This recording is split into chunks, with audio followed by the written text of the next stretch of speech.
पाद पद्मरे मोर अनंत कोटि प्रणाम एवं एही श्री अरविंद पाठचक्र रे योगदान करिथिबा एवं अंशग्रहण करिथिबा समस्त दिव्य अभिप्सु अपा भाई को प्रणाम। आज आलोचनार विषय वस्तुटी रही प्रभु रचित पुस्तक लेटर्सन योग वॉल्यूम 2 रो कंसंट्रेशन एंड मेडिटेशन नामे पढ़ुचे विषयटी तारि भितरे methods of meditation and concentration आमे पूर्वरु किछि ए विषय पढ़िथिले किछि चिठी प्रभुंकर पढ़िथिले जे कि प्रकार रे केउ पद्धति रे ध्यान करा जाय पारे। जो चिंता गुडी को आसुचंती प्रथमे जे ध्यान रे बसिला बेलको से चिंता गुडी को केमती आमे तादेरु निजको अलगा करबा ध्यान पाए ताहा ही प्रभुंक चिठी गत थर आमे पढ़िथिले।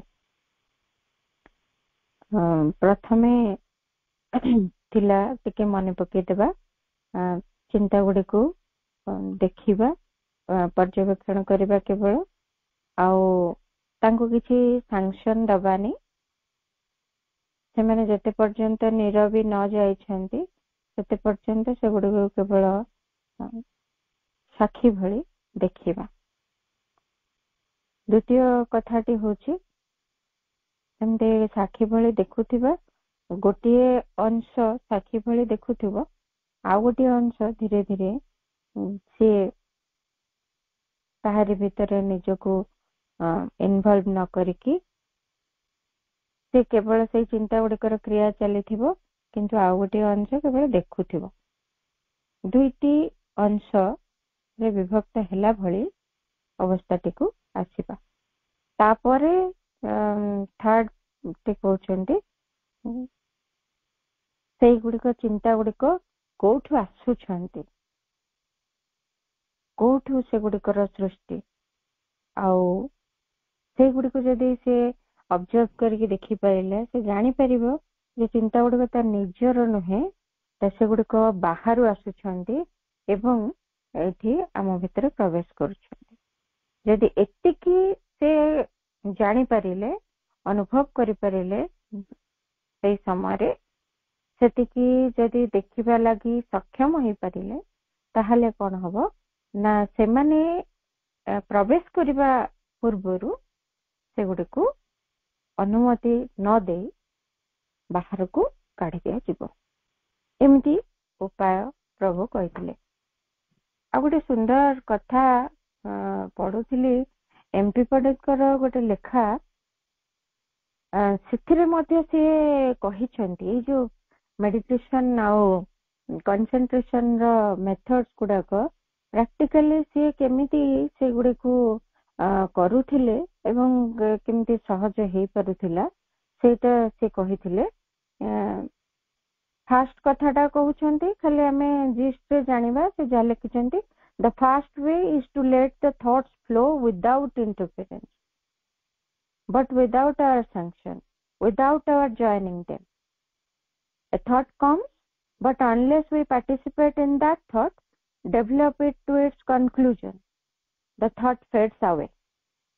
से कहते आमे फास्ट से कहते जो भारी सहज उपाय गुड़ाक एमती करा जाए जिते आमे ध्यान रे बसुचु आमको लगे जे आखि बंद करदेले आम भीतर बहुत चिंता आसुची किंतु एक्चुअली सेमिति हुएनी।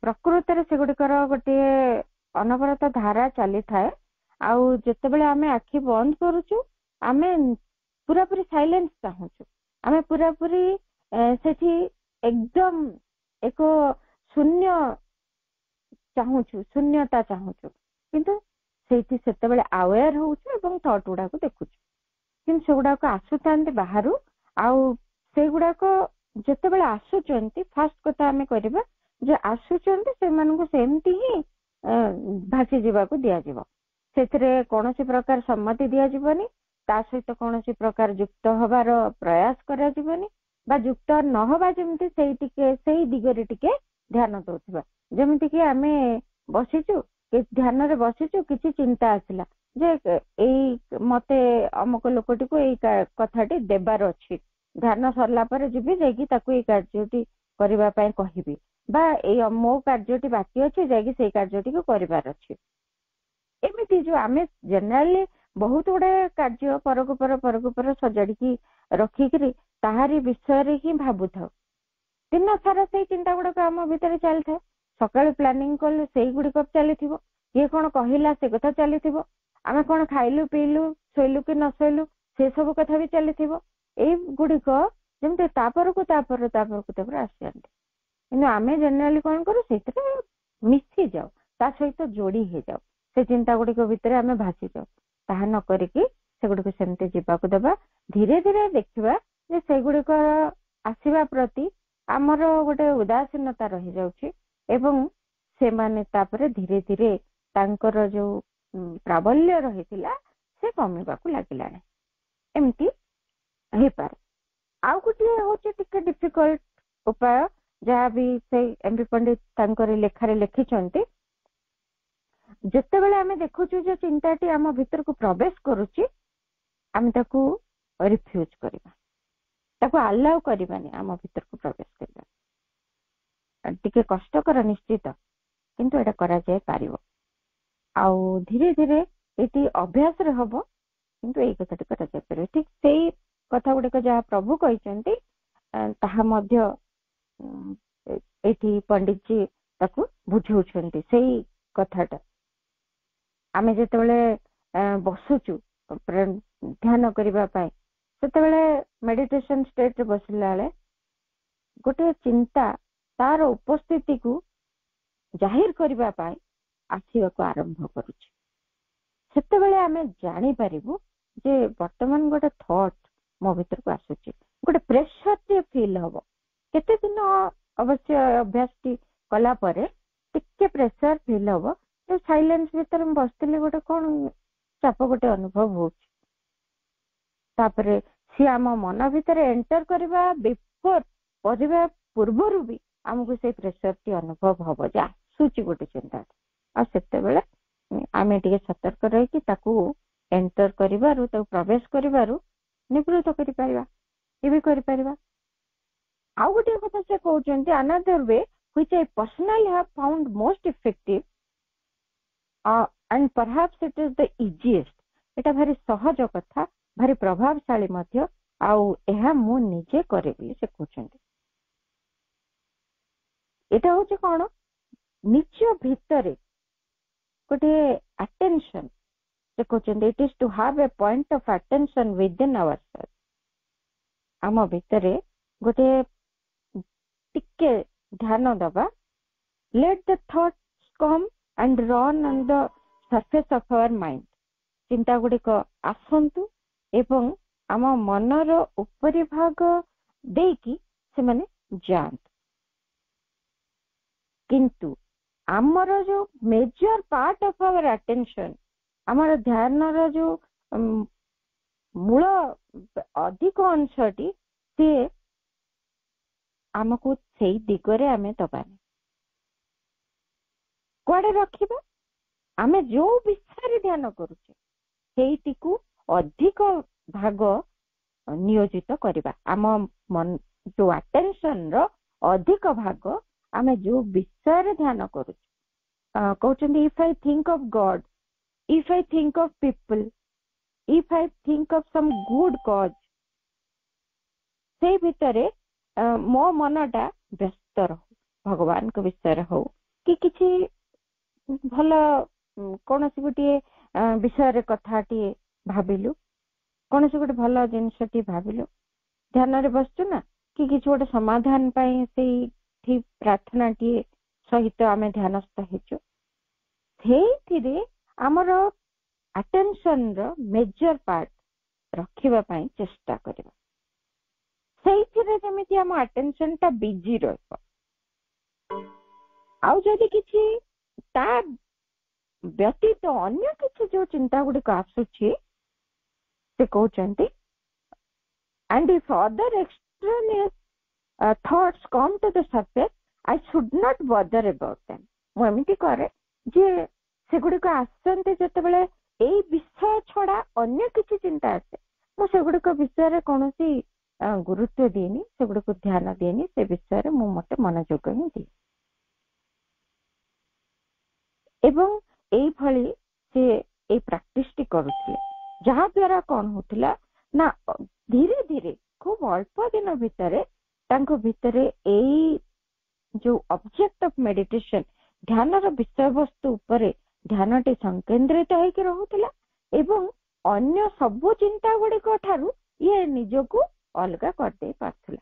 ଯେମିତି ଯେତେବେଳେ ଆମେ କିଛି ଭଲ ବହି ପଢୁଥାଉ, ଆମକୁ ଭାରି ପସନ୍ଦ ଲାଗୁଛି, କି ଟିଭିରେ କୌଣସି ଗୋଟେ ସିରିଏଲ ଦେଖୁଛୁ, କି ଗୋଟେ ଫିଲ୍ମଟେ ଦେଖୁଛୁ, କି କିଛି ଗୋଟେ ଇଣ୍ଟରେଷ୍ଟିଂ କାମଟେ କରୁଛୁ, ସେତେବେଳେ ଯେତେବେଳେ ରାସ୍ତାରେ ଗାଡିଟିଏ ପାସ୍ କଲା, ହର୍ନ ଦେଲା କି ନଦେଲା, କଣ ସେସବୁ ପ୍ରତି ଆମର ଧ୍ୟାନ ଯେମିତି ଯାଏନି, ଠିକ ସେମିତି ହବ ଆମର ଧ୍ୟାନର ବିଷୟବସ୍ତୁଟିରେ ଧ୍ୟାନଟି ସଂକେନ୍ଦ୍ରିତ ହେଇକି ରହିବ।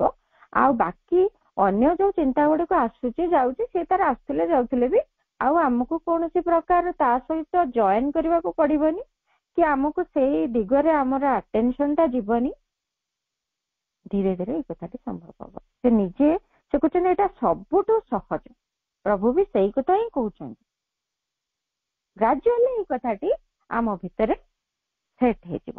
ଆମର ଧ୍ୟାନରେ ଆମେ କେବଳ ମୋଷ୍ଟ ଅଫ ଦ ଟାଇମ ଆମ ଆଟେନସନ କେବଳ ରହୁଥିବ ସେଇ ଯୋଉ ମୂଳ ଧ୍ୟାନର ବିଷୟବସ୍ତୁ ଉପରେ, ଏବଂ ଗୋଟେ କଣ୍ଟ୍ରୋଲ ଆସିଯିବ ମାଇଣ୍ଡର ଗୋଟେ ପାର୍ଟ ଉପରେ, ଯିଏକି କେବଳ ଏଇ କଥାଟି ଉପରେ ଧ୍ୟାନ ରଖିଥିବ। ଆଉ ଯୁଆଡେ ଯାହା ଚିନ୍ତା ଗୁଡିକ ଯାଉଛି ଯାଉ, ଏମିତି ଧୀରେ ଧୀରେ ଗୋଟେ ପ୍ରାକ୍ଟିସ ହେଇଯାଇ ପାରିବ, ଯାହାକି ସେ ନିଜେ କରୁଥିଲେ ଏବଂ ଭାରି ପ୍ରଭାବଶାଳୀ ବୋଲି ଲେଖିଛନ୍ତି ମାଧବ ପଣ୍ଡିତ। ପ୍ରଭୁ କହୁଛନ୍ତି ପେଜ 302 ନୂଆ ବହିର ଲେଟର ସଂଯୋଗ, ସେଥିରେ ଆମେ ପଢିବା ଯୋଉ ପାରାଗ୍ରାଫଟି ରହିଛି ସେକେଣ୍ଡଟି, ପୂର୍ବଟି ତ କଣ୍ଟିନ୍ୟୁ କରୁଥିଲେ, ଆମେ ସାରିଥିଲେ। If you try to apply everything you read, there will be no end to your new beginning. ଯଦି ଆମେ ଧ୍ୟାନ ବିଷୟରେ ବହୁତ କିଛି ପଢୁ, କୌଣସି କୌଣସି ସ୍ଥାନରୁ ପଢିଥାଉ, କିଏ କିଛି କହିଥାନ୍ତି, କିଏ କାହାର ଅନୁଭୂତିକୁ ନେଇକରି କିଛି କଥା କହିଥାନ୍ତି, ଏଇ ପ୍ରକାରରେ ଧ୍ୟାନ କରିବା କି ସେ ପ୍ରକାର ଧ୍ୟାନ କରିବା, ଆଉ ଏଇ ସବୁ ଫର୍ମୁଲା ଗୁଡିକ ଧ୍ୟାନର ବିଭିନ୍ନ ଜାଗାରେ ବିଭିନ୍ନ ପ୍ରକାରର ଧ୍ୟାନର ଉପାୟ ମାନ ବତେଇ ଦିଆଯାଏ, ପଦ୍ଧତି ଗୁଡିକ ବତେଇ ଦିଆଯାଏ। ଯଦି ସବୁ ଜିନିଷ ଗୁଡିକ ଆମେ ଯାହା ପଢିଛୁ, ଯାହା ଶୁଣିଛୁ, ସବୁ ଗୁଡିକୁ ଯଦି ଆମେ ଆପ୍ଲାଏ କରିବୁ, ସବୁଗୁଡିକ ଯଦି ଆମେ ଟ୍ରାଏ କରିବୁ, ତାହେଲେ ଆମର ସବୁଦିନ କିଛି ନୂଆ ବିଗିନିଂ ହଉଥିବ, ସବୁଦିନ କିଛି ନୂଆ ନୂଆ ସିନା ଆରମ୍ଭ ହଉଥିବ, ଆମେ ଗୋଟେ ତାର ଚରମ ପରିଣତି ଆଡକୁ ବା ଧ୍ୟାନର ଯୋଉ ଫଳପ୍ରସୂ ଅବସ୍ଥାକୁ ଆମେ ଯାଇପାରିବାନି। ଆମେ କେବଳ ଆରମ୍ଭ ହିଁ କରୁଥିବୁ, ଗୋଟିଏ ପରେ ଗୋଟିଏ ଆରମ୍ଭ, ନୂଆ ନୂଆ ପ୍ରୋସିଜିଅର। ତେଣୁ ସବୁବେଳେ ଯଦି ଆମେ ଠିକ କରୁଛୁ, ଏ ପ୍ରଭୁଙ୍କର ଲେଖାରେ ଯୋଉ ସୁନ୍ଦର ଭାବରେ ପ୍ରଭୁ ଧାରା ଗୁଡିକୁ କହିଲେ, ସେଇଗୁଡିକୁ ହିଁ ଆମେ ଧରିବା ଏବଂ ସାଧକ ମାନଙ୍କର ଯୋଉ ସବୁ ଅନୁଭୂତି ରହିଛି, ସେଇ ସମାନ କଥାକୁ ନେଇକରି କେମିତି ଭାବରେ ତାହା ସହଜ ହୋଇ ଉଠିଛି ତାଙ୍କ ପାଇଁ, ତାହାକୁ ମଧ୍ୟ ଆମେ ଅନୁସରଣ କରିପାରିବା, ଯାହାକି ସହଜ ହବ। One can stop thinking by rejecting the thoughts and in the silence discover oneself. ଧୀରେ ଧୀରେ ଧ୍ୟାନ ପାଇଁ ମଧ୍ୟ ଏଇ ଯୋଉ ରିଜେକ୍ସନ ର ପ୍ରଣାଳୀଟି କହିଥିଲେ, ପୂର୍ବରୁ ଆମେ ପଢିଥିଲେ, ସେ ଧ୍ୟାନ କଲା ବେଳକୁ ଥଟ୍ ଗୁଡାକ ଆସୁଛି, ସେଗୁଡାକୁ ଆମେ ଆସିବା ବେଳକୁ ଜାଣିଲେ ଯେ ଏହା ଧ୍ୟାନର ବିଷୟବସ୍ତୁ ସହିତ ସମାନ ନୁହେଁ, ଏହା ତାକୁ ସହଯୋଗୀ ନୁହେଁ, ଆମେ ତାକୁ ରିଜେକ୍ଟ କରିବା। ଏମିତି ଧୀରେ ଧୀରେ ଜଣେ ରିଜେକ୍ସନ ର ଏ ପ୍ରକାର ପ୍ରଣାଳୀରେ ମଧ୍ୟ ଅଭ୍ୟାସ କରି କରିକିରି ସେ ତାର ଚିନ୍ତା ଗୁଡିକୁ ବନ୍ଦ କରିଦେଇ ପାରିବ ଏବଂ ନିରବତାର ଗୋଟିଏ ଅବସ୍ଥାକୁ ଯାଇ ନିଜର ଯଥାର୍ଥ ସତ୍ତାକୁ ମଧ୍ୟ ଆବିଷ୍କାର କରିଦେଇ ପାରିବ। ଏଇ ଯୋଉ ତିନୋଟି ଉପାୟ ପୂର୍ବରୁ ଆମେ ପଢିଥିଲେ ତାହା ହିଁ। One can do it by letting the thoughts run down while one detaches oneself from them. ସେଇ କଥା ପୁଣି କହିଲେ ଯେ ଯେତେବେଳେ ଜଣେ ରିଜେକ୍ସନ କରିବା ଆରମ୍ଭରୁ ଚିନ୍ତା ଗୁଡିକୁ नो କହିକିରି ସେ କାଢିଦବ, ଚିନ୍ତା ମୋଟେ ତା ଭିତରେ ସେ ବୁଡିବାକୁ ଦବନି, ତାକୁ ପ୍ରଥମରୁ ହିଁ ପ୍ରତ୍ୟାଖ୍ୟାନ କରିବ। ଆଉ ଗୋଟିଏ କଥା କହିଲେ ଚିନ୍ତା ଗୁଡିକ ସେମିତି ଯିବାକୁ ଦବ ଏବଂ ତା ଦେହରୁ ନିଜକୁ ଭିନ୍ନ କରିବାକୁ ପ୍ରୟାସ କରିବ, ଚିନ୍ତା ଠାରୁ ନିଜକୁ ଅଲଗା କରିବ। ଏଭଳି ବି କରାଯାଇ ପାରିବ। ଆହୁରି କେତେ ଉପାୟ ମଧ୍ୟ ରହିଛି ପ୍ରଭୁ କହୁଛନ୍ତି। ଆଉ ଗୋଟିଏ କଥା କହିଲେ ଯେ this one related in Brunton's book seems to me the Advaita Jnani method of separating oneself from body, vital mind by viveka discrimination. I am not the body, I am not the life, I am not the mind, till he gets to the self, separate from mind, life and body.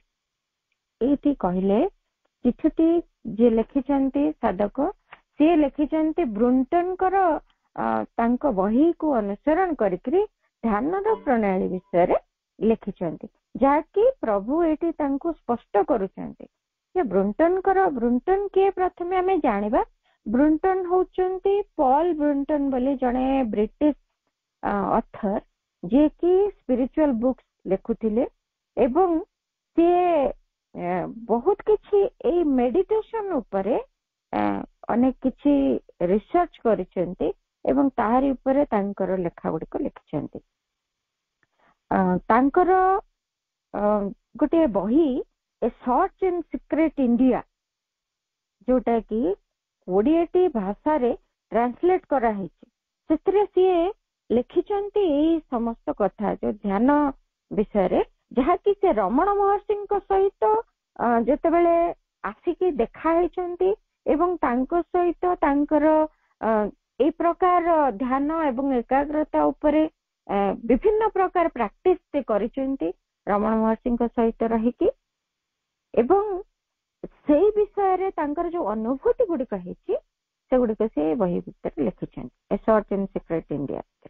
ତେଣୁ ସିଏ ହିଁ ସେଇ ବ୍ୟକ୍ତି ଯିଏକି Raman ମହର୍ଷିଙ୍କୁ ପାଶ୍ଚାତ୍ୟରେ introduce କରେଇଲେ ଯେ meditation ଆଉ କନସେନ୍ଟ୍ରେସନ କୁ କିଭଳି ଭାବରେ ଆମେ ଯଥାର୍ଥ ସ୍ୱରୂପରେ କରିପାରିବା।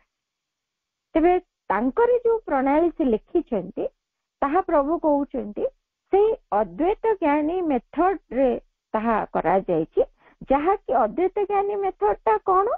ଜଣେ ନିଜକୁ ତାର ଶରୀର, ପ୍ରାଣ ଏବଂ ମନ ଠାରୁ ଭିନ୍ନ କରିବ, ଡିସ୍କ୍ରିମିନେଟ କରିବ, ତାର ଭିତରେ ଏକ ବିଚ୍ଛିନ୍ନତା ଆଣିବ, ଏକ ଡିଟାଚମେଣ୍ଟ ଆଣିବ, ତା ଭିତରୁ ନିଜକୁ ଭିନ୍ନ କରିବ। କେମିତି?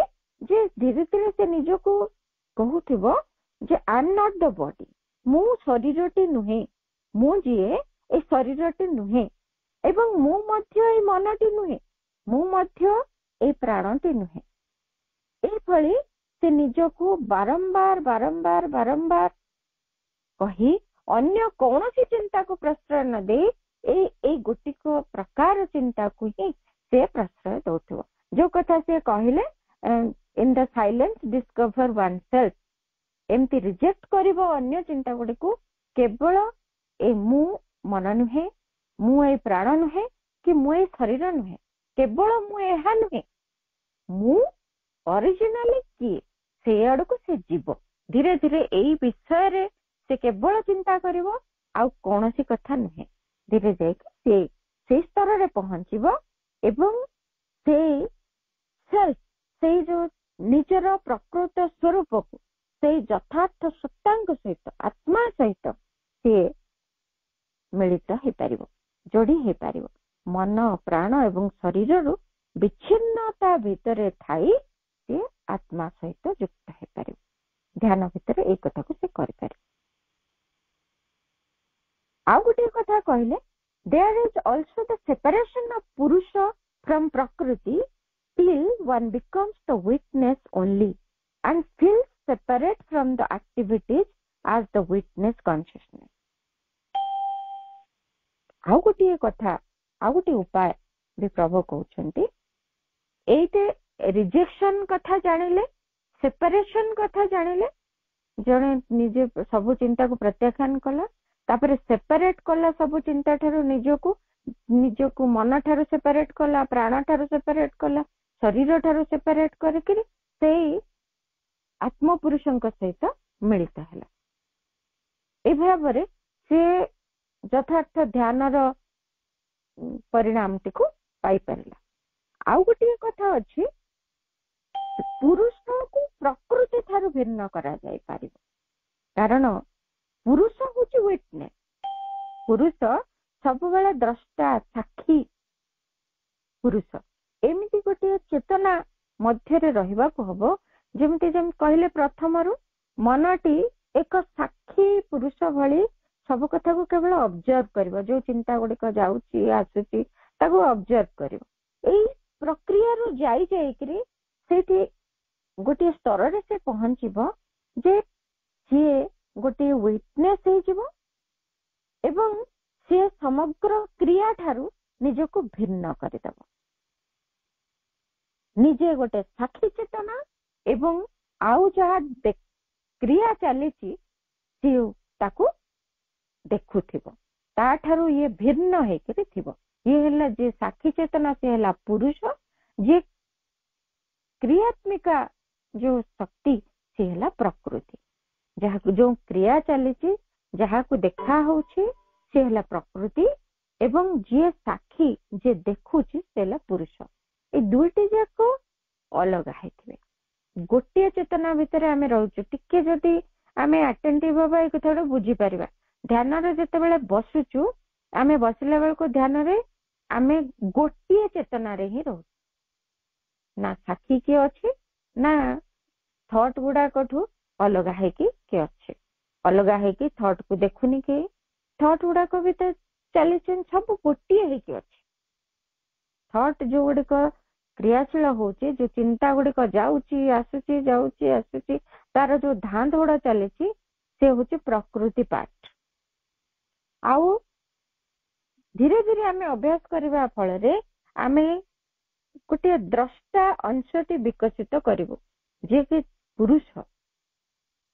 ଏବଂ ସେ ଦ୍ରଷ୍ଟାଟି ଦେଖୁଥିବ ଏଠି କଣ ସବୁ କ୍ରିୟା ଚାଲିଛି, କିନ୍ତୁ ଇନଭଲ୍ଭ ହଉନଥିବ ତା ଭିତରେ। ଧ୍ୟାନ ଯଦି ଆମେ ରେଗୁଲାର ପ୍ରାକ୍ଟିସ କରିବା ଏଇ କଥାକୁ ବୁଝିବା ସହଜ ହବ, ନହେଲେ ଭାରି ଥିଓରିଟିକାଲ ଲାଗିବ ଗୁଡାକ। ପ୍ରାକ୍ଟିକାଲ ହବା ଦରକାର। ଆମେ ଧ୍ୟାନ ଯଦି କରିବା ଏବଂ ପ୍ରତ୍ୟେକ ଦିନ ଅଭ୍ୟାସ କରିବା, ଏଇ କଥାଟି ବୁଝିବାଟି ସହଜ ହବ। ସେଇ ଚେତନା ଭିତରେ ହିଁ ପୁରୁଷ ଏବଂ ପ୍ରକୃତିର ଯୋଉ କ୍ରିୟା ଚାଲିଛି, ପ୍ରକୃତି ହଉଛି ଯୋଉ କ୍ରିୟାଶୀଳ ଅଂଶଟି, ପୁରୁଷ ହଉଛି ଯିଏ ଦ୍ରଷ୍ଟା ଅଂଶଟି, ଯିଏ ଦେଖୁଛି ଆଉ ଯିଏ କାର୍ଯ୍ୟ କରୁଛି। ଏମିତି ଦୁଇଟି ଯାକ ଯୋଉ ମିଶାମିଶି ହେଇକି ଅଛନ୍ତି ସେ ଅଲଗା ଅଲଗା ହେବେ। ହେବା ଦ୍ଵାରା କଣ ହବ, ଧ୍ୟାନ ଭିତରେ ଯୋଉ ଚିନ୍ତା ଗୁଡିକର ଗୋଳମାଳଟି ପ୍ରବେଶ କରିଯାଏ ତାହା ଆଉ କରିବ ନାହିଁ। କେବଳ ଗୋଟିଏ ଅଂଶ ତାକୁ ଅବଜର୍ଭ କରୁଥିବ। ସେ ଚିନ୍ତାକୁ ଯେ ଅବଜର୍ଭ କରୁଥିବ ଖାଲି ତାହା ନୁହେଁ, ସେ ତାଠୁ ଧୀରେ ଧୀରେ ପ୍ରଥମ ଅବସ୍ଥାରେ ସେଇ ଚିନ୍ତା ଗୁଡିକୁ ଅବଜର୍ଭ କରୁଥିବ, କିନ୍ତୁ ପରବର୍ତ୍ତୀ ଅବସ୍ଥାକୁ ଯେତେ ଯେତେ ପ୍ରାକ୍ଟିସ ହଉଥିବ ସେତେବେଳେ ସିଏ ଆଉ ଏ ଚିନ୍ତାକୁ ଅବଜର୍ଭ କରୁନଥିବ। ସେ ନିଜେ ସେଇ ଗୋଟିଏ ପୁରୁଷର ସ୍ଥିତିରେ ରହିଯିବ।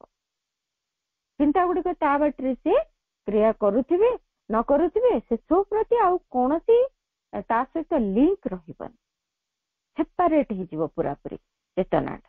ସେତେବେଳେ କେବଳ ଜଣେ ଧ୍ୟାନରେ ବସିଥିବ, ତାକୁ ଆଉ ସେ ଚିନ୍ତା ଗୁଡିକର କୋଳାହଳ ଅଛି କି ନ ଅଛି, ଚିନ୍ତା ଆସୁଛନ୍ତି କି ନାହିଁ, ସେସବୁ ଆଉ କିଛି ନଥିବ। ଯେହେତୁ ପ୍ରକୃତି ଏବଂ ପୁରୁଷର କ୍ରିୟାଟି ଏଠି ମିଶାମିଶି ହେଇକି ଅଛି, ତେଣୁକରି ଏଇ ଚିନ୍ତାର କୋଳାହଳ ଗୁଡିକ ଫିଲ୍ ହଉଛି।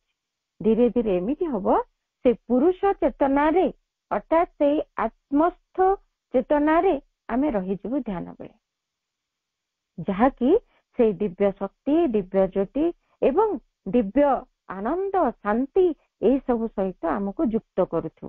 ଆଉ ଏଇ ପ୍ରକାର ପ୍ରକୃତିର ଯୋଉ ବାହ୍ୟ କ୍ରିୟା ଗୁଡିକ, ଚିନ୍ତାର ଗୋଳମାଳିଆ ସବୁ ଅବସ୍ଥା, ସେଇଗୁଡାକ ସହିତ ଆମର ଆଉ କୌଣସି ସମ୍ପର୍କ ନଥିବ। ଏଇଠି ଯୋଉ ଧ୍ୟାନର ଦରକାର, ଏଇ ସ୍ତରକୁ ଆମେ ଯାଇପାରିବୁ। ଏମିତି ବି ହବ। ଏଇ ପ୍ରକାର ମଧ୍ୟ, ଏଇ ପଦ୍ଧତିରେ ମଧ୍ୟ ଧ୍ୟାନର ଅଭ୍ୟାସ କରାଯାଇପାରେ। The method of gathering of the mind is not an easy one. It is better to watch and separate oneself from the thoughts till one becomes aware of a quiet space within into which they come from outside. ये जो प्रकृतरे मनटिको एकत्र करिकिरी, मनर समस्त सूत्र को एकत्र करिकिरी, सबु चिंता गुडी को प्रत्याख्यान करी ध्यानस्थ हवा, जो ध्यानर विषय वस्तु उपरे सहज कथा नहीं, कष्टकर।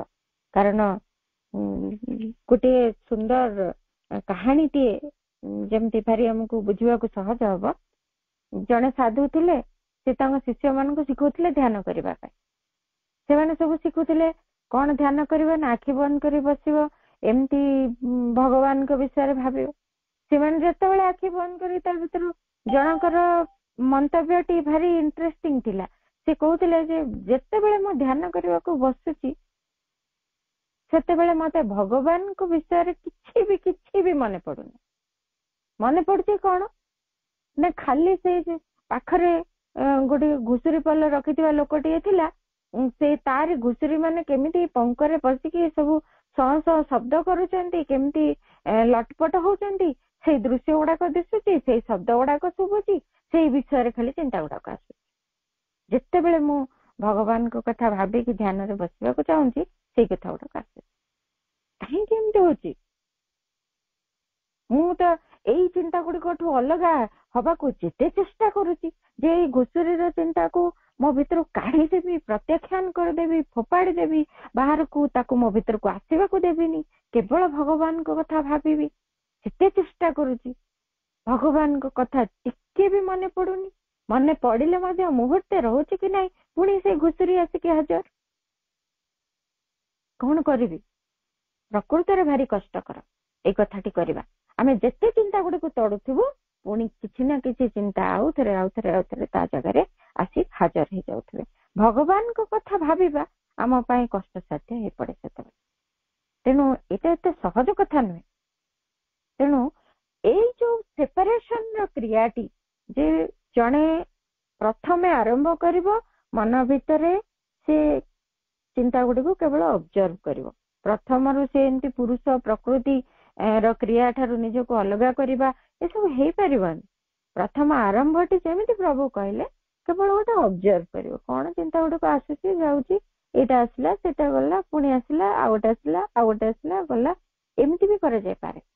जेमिति गोटे गोटे समय विभिन्न योग प्रणाली रे एई कथा गुडी को रही, केवल चिंता गुडी को ऑब्जर्व करिवे। राजयोग रे भी सेमति गोटे स्थान रे गोटे प्राथमिक अवस्था रे ए कथा करा जाय, केवल चिंता गुडी को ऑब्जर्व करा जाय। आखि बंद करिया दरकार नै, किछि नै, एमति बसी केवल चाहितांती से माने कोन चिंता गुडी को आसुची सेई विषय रे टिके एकाग्र होथांती। ए भली भी करे जाय। सेमिति आरंभ करू करू तापर धीरे धीरे धीरे धीरे आमे पुरुष और प्रकृति रो सेपरेशन आड़ को जिबा, एवं सेठी धीरे धीरे हमको सक्सेसफुल करेबो ध्यान रे, एवं जानि परिबो चिंता गुडा को केमती बाहर आसुचंती, मो भीतर रे चैम्बर रे प्रवेश करूचंती, एवं एठी गोळमाळिया सृष्टि करूचंती। तेणु सेथरे एते अभ्यस्त हे जीव जणे से दूरर चिंता गुडा को आसीबार प्रेशर, जेमती एमपी पंडित लिखिचंदी, दूरर चिंता गुडा को आसीबार प्रेशर को फील कर दबो, एवं सेते बेले से तादरो अलगा हे जाइथो, आउ ताकू ए भीतर को एंट्री ही दबन। एगुड़ा को सब प्रैक्टिस रो कथा। एमती सहज रे दिन 2 दिन ध्यान करके बा मासे 2 मास ध्यान करके आमे एई प्रकार एक्सपेक्टेशन आम भीतर रखिबानी। अनेक अभ्यास करिया को पड़िबो, जहा फल ए कथाटी संभव हबो।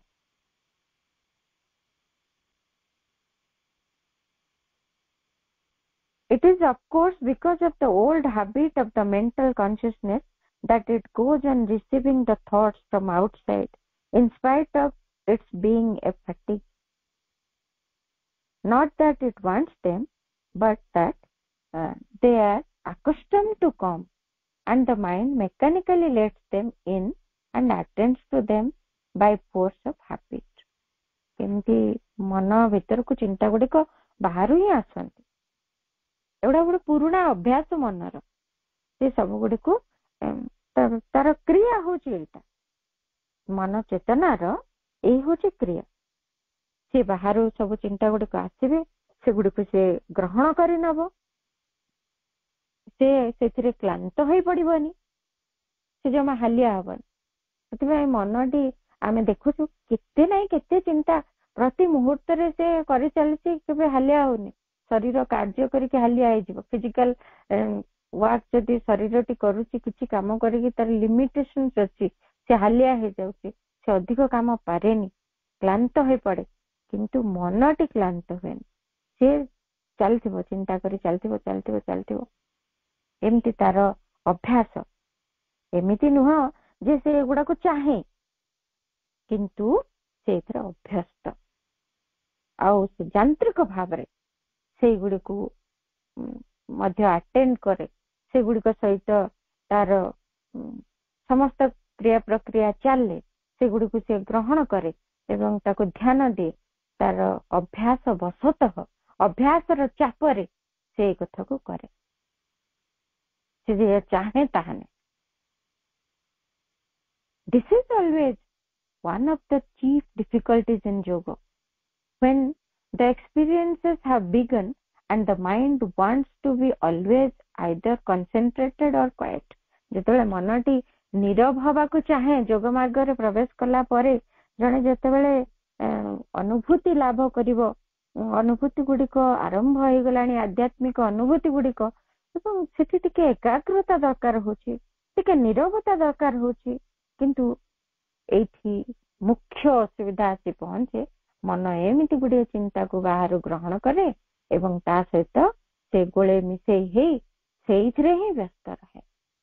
ତାର ଅଭ୍ୟାସ ହେଇଗଲାଣି ସେଟା, ତାର ସେଇଟା ଇଚ୍ଛା ଅଛି ବୋଲି ଆମେ କହିପାରିବାନି, କିନ୍ତୁ ଅଭ୍ୟାସର ଚାପରେ ସେ ଏଇ କାର୍ଯ୍ୟ କରେ।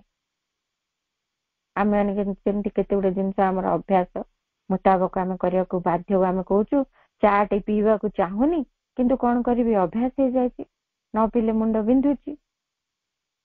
ଆମେ ଯେମିତି ଦାସ ହେଇଯାଉଛି ଅଭ୍ୟାସ, ଏ ମନଟା ସେମିତି ଦାସ ହେଇଯାଇଛି। କେତେ ଗୁଡେ କଥା ସେ ଏମିତି ଭାବରେ ଚିନ୍ତା ଗୁଡିକୁ ବାହାରୁ ଖାଲି ଗ୍ରହଣ କରି ଚାଲିଛି। ଏଟା ବହୁତ ବଡ ଅସୁବିଧା ହୁଏ, ନୀରବତା ମନ ଭିତରେ ଆସିପାରେନି। ତେଣୁକରି ଏଇଭଳି ଭାବରେ ଧ୍ୟାନରେ ଆମକୁ ନୀରବତାର ଅଭ୍ୟାସ କରିବାକୁ ପଡିବ। ଅନେକ ଦିନର ଅଭ୍ୟାସ ପରେ ଗୋଟେ ସମୟ ଆସିବ, ପ୍ରଭୁ କହୁଛନ୍ତି କିଛି ସମୟ, କିଛି ଅଭ୍ୟାସ ପରେ ଆମେ ଏଥିରେ ସଫଳତା ଲାଭ କରିବୁ ମନଟିକୁ ନୀରବ କରିବା ପାଇଁ। ମନଟି ନୀରବ ହବ, ଏଣେ ଊର୍ଦ୍ଧ୍ୱରୁ ନୀରବତା ବି ଅବତରଣ କରିବ। ଦୁଇଟି ଯାକ କଥା ହବ। ମନ ଭିତରେ ଏଇ କୋଳାହଳ ଟିକେ କମିଯିବ ଏବଂ ମନ ଭିତରେ କ୍ଷେତ୍ରଟିଏ ପ୍ରସ୍ତୁତ ହବ, ଊର୍ଦ୍ଧ୍ୱରୁ ସେଇ ଦିବ୍ୟ ନୀରବତା ଅବତରଣ କରିବ।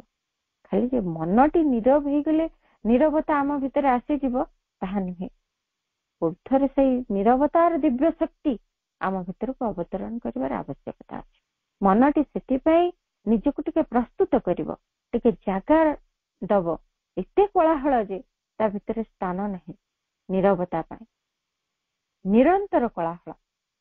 ଯେତେବେଳେ ଅଭ୍ୟାସ ହବ ଧ୍ୟାନ ଦ୍ୱାରା, ସେଇ ଚିନ୍ତା ଗୁଡିକ ଅବଜର୍ଭ କରି ଯୋଉଗୁଡିକ ଆବଶ୍ୟକ ତାକୁ ଆମେ ଧ୍ୟାନ ଦବୁ, ବାକି ଅନ୍ୟ ଚିନ୍ତା ଗୁଡିକୁ ଗୁରୁତ୍ୱ ନ ଦେଇ ଛାଡିଦେବାକୁ ପ୍ରଚେଷ୍ଟା କରୁଥିବୁ, ତାହେଲେ ଏଇ ନୀରବତାଟି ଆସିବ। But often when one tries this, the thoughts become very active and resist the silencing process, and that is very troublesome. ଆଉ ଜଣେ ଯେତେବେଳେ ଏଇ କଥାକୁ ଅଭ୍ୟାସ କରେ, କେତେ କେତେ ଅସୁବିଧା ଧ୍ୟାନ ଭିତରେ ରହିଛି ଯୋଉଗୁଡିକ କି ଆମେ ସମ୍ମୁଖୀନ ହଉଛେ, କିନ୍ତୁ ଏଗୁଡିକ କେତେ ଡିଟେଲରେ ପ୍ରଭୁ ଆମ ପାଖରେ तार समाधान सहित समस्त किछि उपस्थापन करिसेंती सेगुड़िक देखा आमको असुविधा हुए कौन जड़े जिते बड़े यही प्रणाली को अभ्यास करे जे चिंता गुड़िक आसी कोलाहल करुथिबे तार भीतर से गुड़िक ऑब्जर्व करिकी तार ऑब्जेक्ट ऑफ मेडिटेशन को सुहाइला भली जो गुड़िक साहाଯ୍ୟ कला भली जो गुड़िक ताकू रखिबो बाकी अन्य सब को से गुरुत्व दबनी रिजेक्ट करिवो ए भली अभ्यास करिबा भितरे से चिंता गुड़िक निजको जाहिर करिबा पाई से माने मोटे ए प्रणाली रे साहाଯ୍ୟ करबा को चाहंते से गुड़िक भारी क्रियाशील हो उठंते आमे सेटा समस्त अनुभव करके जते बेले ध्यान रे बसु भाबुतबो टिके नीरव हो जाते कि किंतु तापरे तापरे तापरे तापरे आहुरी आहुरी सते जमिति अन्य बेला अपेक्षा एठी अधिक चिंता खाली पूरा व्यतिव्यस्त करि पकांती समय समय सेते बेले कौन हुए भारी असुविधा सृष्टि हुए ध्यानटी मोटे ही पारेनी therefore many prefer to go on slowly letting the mind quiet down little by little the quietness spreading and remaining for longer periods until the unwanted thoughts fall away or recede and the mind is let free for knowledge from within and above em seiti pai bahut jana ei kathati ku prefer karanti अर्थात यही कथाटी को से माने ग्रहण करथांती ए भली करबा पई से माने ताकू प्राथमिकता देथांती जे धीरे धीरे मनटी को नीरव करबा एका संगे सब चिंता बंद करिकरी मनटी को नीरव करबी कहले से बहुत चाप आसे कारण चिंता गुडी को सेठी एक्टिव हो जांती भारी क्रियाशील हो जांती भारी सेठी से माने आरंभ कर दियंती तांकर दौड़ा धपड़ा जोर जोर करी कहीं तांको एठू तड़ा होची से माने सेठी रहिबा को चाहंती सेठी तांकर कार्य करबा को चाहंती तेणु तांकर एक्टिविटी बढ़ी जाए एने आमे एठी बहुत प्रचेष्टा करूथबु जे ए चिंता गुडी को जानतो केमती जदि एभली हमर चले ये गोटे रीतिमत संघर्ष हे जिवो एकदम रीतिमत गोटे युद्ध चलिबो ताहा नुहे धीरे धीरे धीरे धीरे धीरे धीरे तेणु बारंबार प्रभु सबुठी कहउचंती अभ्यास एवं सब किछि धीरे धीरे क्रमान्वय हब प्रोग्रेसिवली हब ताकू केबे तरबर रे अल्प दिन भितर मु जेमिति हेले हासिल करिदेबी ताहा हमें भाबिबानी धीरे धीरे अनेक समय भी लागू पछे किंतु धीरे धीरे अल्प अल्प करी मन भितर नीरवताटी धीरे धीरे प्रसारित हुए एवं अनेक समय धरिके ताहा मध्य रही पारे एवं धीरे धीरे से जो गुड़िक